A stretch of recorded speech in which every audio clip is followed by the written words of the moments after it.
نہ رئیس ہوں نہ امیر ہوں، نہ ہوں بادشاہ نہ وزیر ہوں، در مصطفیٰ میری سلطنت اسی سلطنت کا فقیر ہوں۔ تاریخ اگر ڈھونڈے گی ثانی محمد، تاریخ اگر ڈھونڈے گی ثانی محمد، ثانی تو بڑی چیز ہے سایہ نہ ملے گا۔ صدر علیہ وقار اور میرے عزیز ساتھیوں، السلام علیکم۔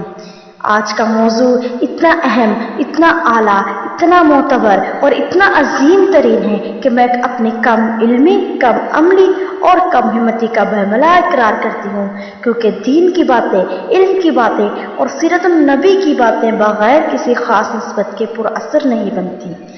صدر علیہ وقار، یہ تو وہ موضوع ہے کہ جس کے بیان کے لیے اگر دنیا بھر کے درختوں کو قلم بنا دیا جائے، سمندروں کو روشنائی بنا دیا جائے اور زمین و آسمان تک کی خلا کو اوراق بنا دیا جائے، تو یہ گمان تو کیا جا سکتا ہے کہ روشنائی کم پڑ جائے گی اور آگ ختم ہو جائیں گے، قلم ٹوٹ جائیں گے، مگر سیرت رسول، عشق رسول صلی اللہ علیہ وآلہ وسلم پر ایک باب بھی مکمل نہ ہو پائے گا۔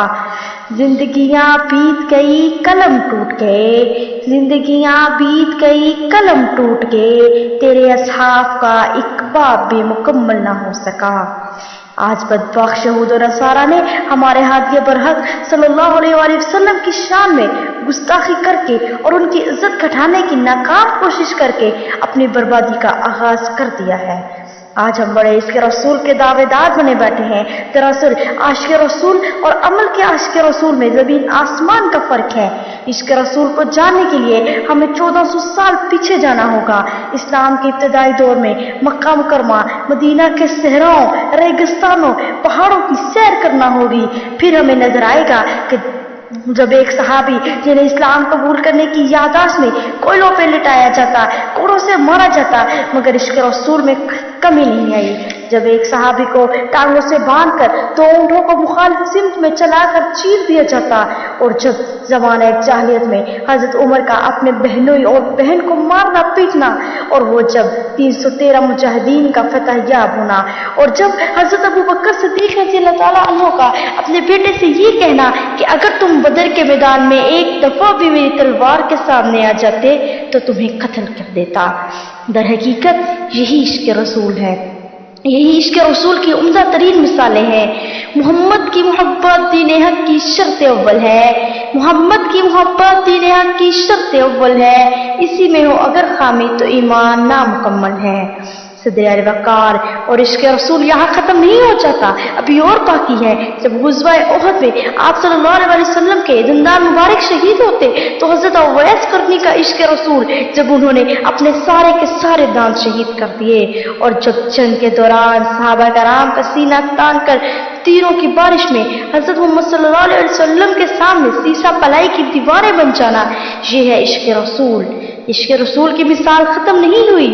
وہ جب کربلا کے میدان میں حضرت امام حسین کا 72 لوگوں کے مختصر قافلے کے ساتھ میدان جنگ میں اترنا اور جام شہادت نوش کرنا، ابھی عشق رسول کی مثال باقی ہے۔ اور وہ جب امام حسین کا نیزے کی نوک پر تلاوت قرآن پاک کرنا، اور جب حضرت زینب کا سب کچھ لٹا کر بھی اپنے نانا کے دین کی حفاظت کرنا، یہ عشق رسول کی اعلیٰ ترین مثالوں میں سے ایک ہے۔